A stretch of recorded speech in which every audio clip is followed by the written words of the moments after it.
بسم اللہ الرحمن الرحیم الصلاۃ والسلام علیکہ یا سیدی یا رسول اللہ وعلی آلک و اصحابک یا نور اللہ اللہم صلی علی محمد کما تحب و ترضی عنہ۔ رمضان کی 27ویں شب بہت زیادہ بابرکت رات ہے۔ اس رات کو عبادت میں گزاریے گا، کثرت سے درود شریف، استغفار، نوافل کا اہتمام کیجیے گا۔ اللہ تعالیٰ اس کی برکت سے بے پناہ اجر و ثواب بھی عطا فرمائے گا، گناہ بھی معاف ہوں گے اور بے پناہ عبادت کا ثواب ملے گا۔ 27ویں شب کو خاص کر صدقہ دیجیے گا، اپنی طرف سے بھی، پوری امت کی طرف سے بھی، اپنے فوت شدگان کی طرف سے بھی، تاکہ ہم سب کے گناہ معاف ہوں۔ اور 27ویں شب کو 4 رکعت نماز ضرور پڑھیے گا۔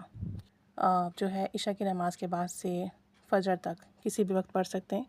4 رکعت نماز نفل پڑھیے گا اور ہر رکعت میں سورہ فاتحہ کے بعد 3 دفعہ سورہ قدر پڑھیے گا، یعنی پہلے آپ نے سورہ فاتحہ پڑھی، پھر 3 دفعہ سورہ قدر پڑھی بسم اللہ کے ساتھ، اور پھر 50 مرتبہ 50 ٹائمز سورہ اخلاص پڑھیے گا، ہر دفعہ بسم اللہ کے ساتھ، اور ہر رکعت میں آپ نے ایسے ہی ریپیٹ کرنا ہے۔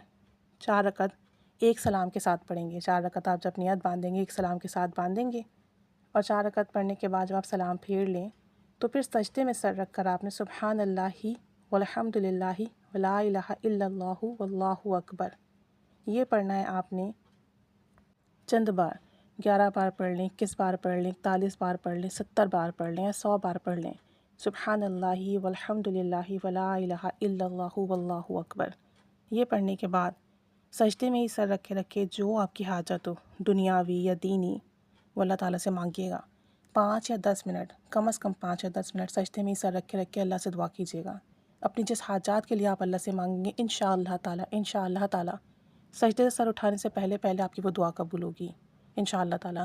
خلوص نیت سے پڑھیں گے، توجہ دھیان سے پڑھیں گے، سجدے میں سر رکھ کر یہ کلمات ادا کریں گے، رو کر گڑ گڑا کر مانگیں گے۔ اللہ تعالیٰ کی ذات سے قوی یقین ہے کہ وہ سجدے سے سر اٹھنے سے پہلے آپ کی حاجات پوری کرے گا، چاہے تو ایک حاجات ہو، چاہے تو 100 حاجات ہو، دین کی ہو، دنیا کی ہو، آخرت کی ہو، اللہ تعالیٰ سب عطا کرے گا۔ رزق کے معاملات کھلیں گے، شادی کی بندشیں ٹوٹیں گی، کاروبار چلے گا، دینی معاملات بہتر ہوں گے، روحانیت میں اضافہ ہوگا، مقاصد میں کامیابی ملے گی، اولاد نہیں ہے تو وہ ملے گی۔ جو مانگیں گے اس رات یہ نفل پڑھ کر اللہ کریم اپنی بارگاہ سے ضرور بالضرور عطا کرے گا۔ کچھ منٹ لازمی سجدے میں سر رکھ کر آپ نے اپنے لیے دعا کرنی ہے، اور جو لوگ کسی بیماری کی وجہ سے سجدہ نہیں کر سکتے ہیں، کرسی پر نماز ادا کرتے ہیں، تو وہ بیٹھے بیٹھے ہی یہ کلمات پڑھیں گے اور بیٹھے بیٹھے ہی دعا مانگیں گے، ٹھیک ہے؟ لازمی پڑھنی ہے، سب کو بتانی ہے۔ انشاءاللہ تعالیٰ اس کی برکت سے آپ کو اللہ کریم آپ کی تمام جائز دعائیں، مراد حاجاتیں لازمی عطا کرے گا انشاءاللہ تعالیٰ۔